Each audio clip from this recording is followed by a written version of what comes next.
Hi, and welcome back to Reading with Mrs. Weaver. I'm your fourth grade teacher, and I'm happy to have you here again today. The last time we were here, we read The Garden of Abdul Ghazazi. It was written and illustrated by Chris von Allsburg and is one of his Caldecott winners. It's a great story. In it, we looked at different literary elements, setting, characters, plot, and events of the story. Another fun thing we learned in this story was a little Easter egg that Chris von Allsburg likes to leave in many of his books is a little white dog. Well, that little white dog is front and center in this story. Fritz is one of our characters from this story, and the story was all about him and his adventures. You might see Fritz again in one of his other stories. The story we're going to read today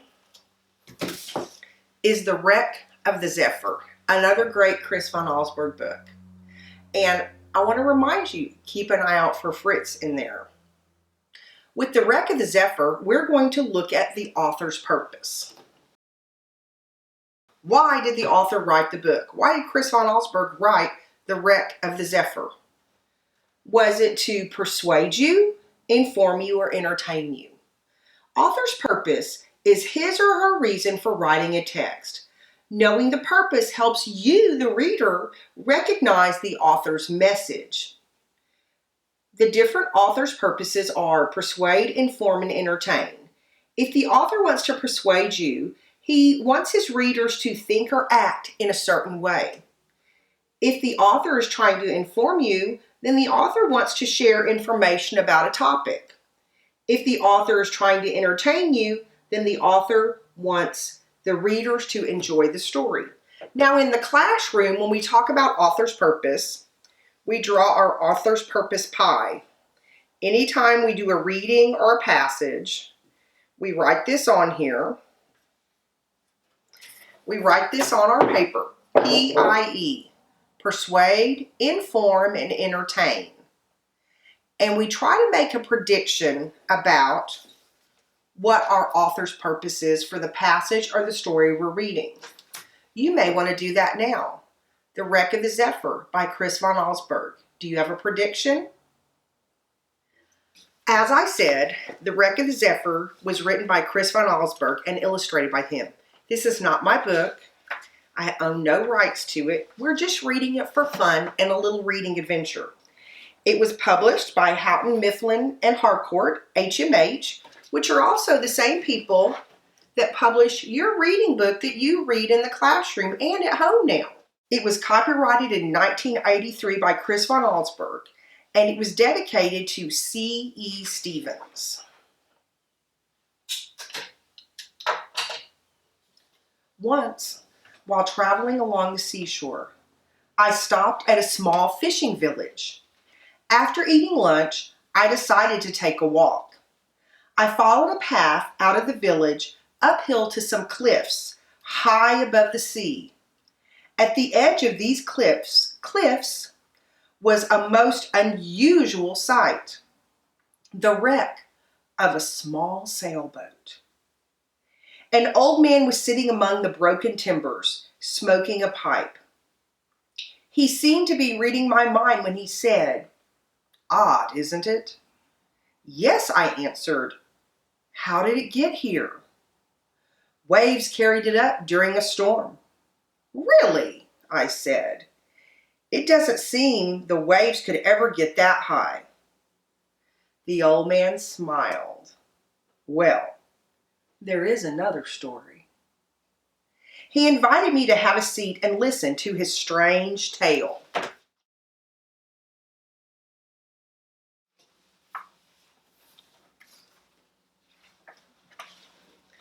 "In our village, years ago," he said, "there was a boy who could sail a boat better than any man in the harbor.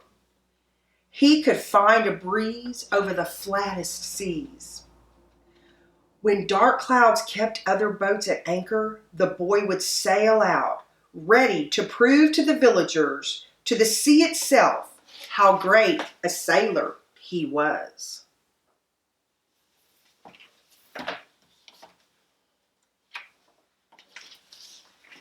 One morning, Under an ominous sky, he prepared to take his boat, the Zephyr, out to sea. A fisherman warned the boy to stay in port. Already a strong wind was blowing.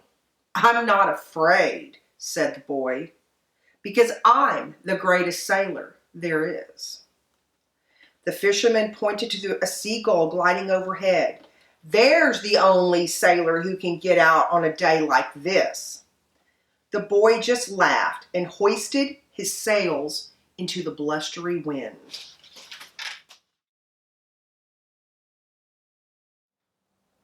The wind whistled in the rigging as the Zephyr pounded her way through the water. The sky grew black and the waves rose up like mountains. The boy struggled to keep his boat from going over. Suddenly, a gust of wind caught the sail. The boom swung around and hit the boy's head. He fell to the cockpit floor and did not move. Look at those dark clouds. It looked stormy. And the high waves, the boat's almost turned over to the side.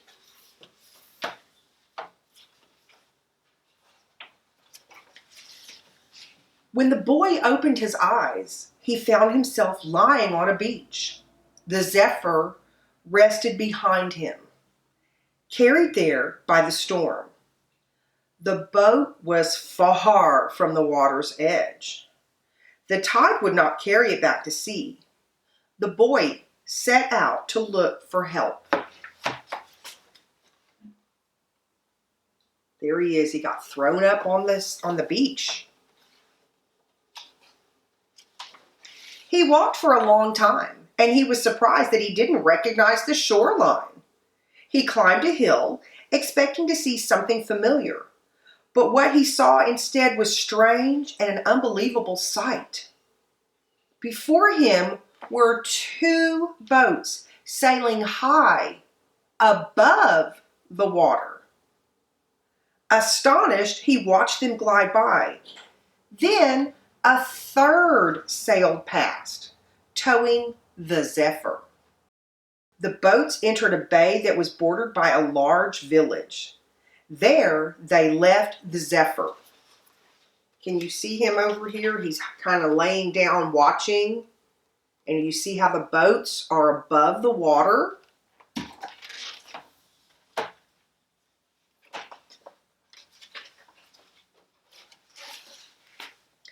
The boy made his way down to the harbor, to the dock where his boat was tied. He met a sailor who smiled when he saw the boy pointing the Zephyr, and he asked, "Yours?" The boy nodded. The sailor said they almost never saw strangers on their island. It was surrounded by a treacherous reef. The Zephyr must have been carried over the reef by the storm. He told the boy that later they would take him and the Zephyr back over the reef. But the boy said he would not leave until he learned to sail above the waves. The sailor told him it took years to learn to sail like that. Besides, he said, the Zephyr does not have the right sails. The boy insisted. He pleaded with the sailor. You see that boat flying above the water at the harbor?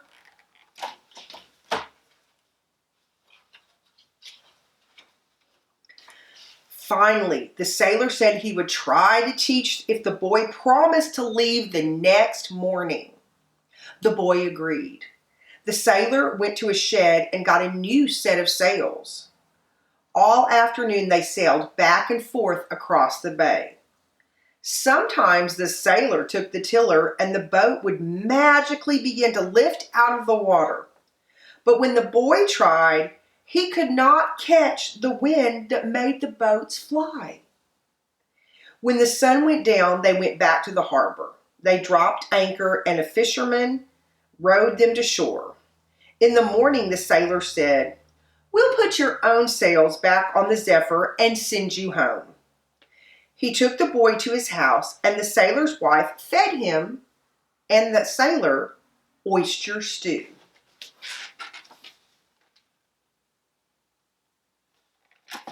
After dinner, the sailor played the concertina. He sang a song about a man named Samuel Blue who, long ago, tried to sail his boat over land and crashed. For the wind o'er land near steady nor true, and all men that sail there will meet Samuel Blue. When he was done with his song, the sailor sent the boy to bed. But the boy could not sleep. He knew he could fly his boat if he had another chance.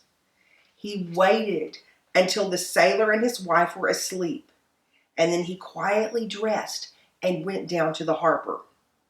As he rowed out to the Zephyr, the boy felt the light evening wind grow stronger and colder.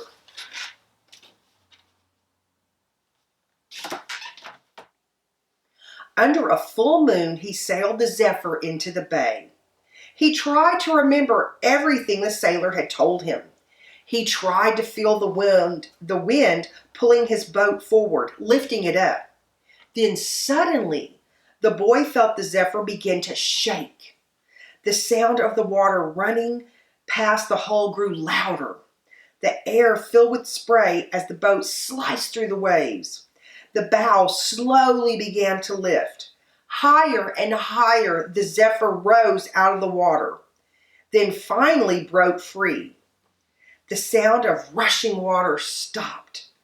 There was the only sound of the wind in the sails. The Zephyr was flying. You can see in the picture how it's lifting out of the water. It's barely touching the water and keeps going up. Using the stars to guide him, the boy set a course for home. The wind blew very hard, churning the sea below. But that did not matter to the Zephyr as she glided through the night sky. When the clouds blocked the boy's view of the stars, he trimmed the sails and climbed higher. Surely the men of the island never dared fly so high. Now the boy was certain he was truly the greatest sailor of all. Can you see the boat flying above the clouds?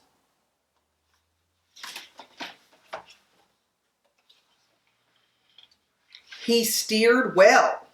Before the night was over, he saw the moonlit spire of the church at the edge of his village.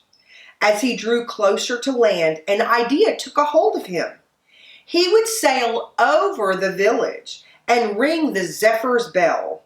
Then everyone would see him and know that he was the greatest sailor.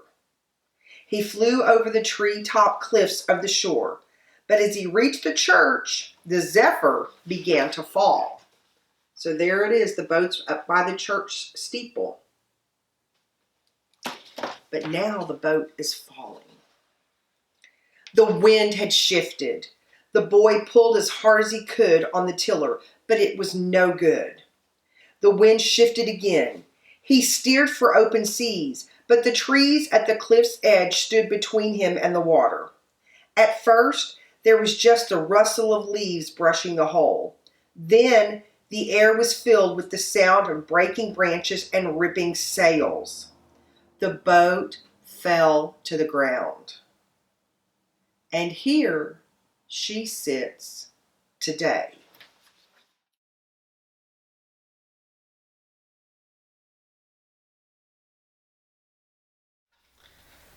A remarkable tale, I said, as the old man stopped to relight his pipe. What happened to the boy? He broke his leg that night. Of course, no one believed his story about flying boats. It was easier for them to believe that he was lost in the storm and thrown up here by the waves, the old man laughed. No, sir, the boy never amounted to much. People thought he was a little crazy. He just took odd jobs around the harbor. Most of the time, he was out sailing, searching for that island and a new set of sails. A light breeze blew through the trees. The old man looked up. Wind coming, he said. I've got some sailing to do. He picked up a cane and I watched as he limped slowly toward the harbor. There he is at the bottom of the picture, limping away. You see his pipe? And that is the end of the wreck of the Zephyr. Did you find Fritz? I did. And what about the boy and the man with the limp? The boy had a broken leg, and the man limped away. I wonder if those characters are the same. Well, let's ask this question. What do you think the author's purpose was here? Do you think the author's purpose was to inform you or to teach you how to sail a boat? Did you learn how to sail a boat? Do you think the author's purpose was to persuade you, tell you that sailing is the best form of transportation and everybody should own a sailboat? Or do you think the author's purpose was to entertain you? Were you entertained? Did you feel emotion? Did you laugh? Did you cry? Did you wonder? I wondered at the end. Why was that man walking with a cane? Could he have been the boy that sailed above the water? Who knows? In your reading journal, I'd like you to tell me in a complete sentence what you think the author's purpose was in the wreck of the Zephyr. And I'd also like you to tell me whether or not you found the dog. Write me a sentence or two about where you found him. And that's all we have for today. I hope you enjoyed our book, Chris von Allsburg, The Wreck of the Zephyr. I miss you guys. I hope you're having fun and doing all your work at home. Love you. See you soon. Bye.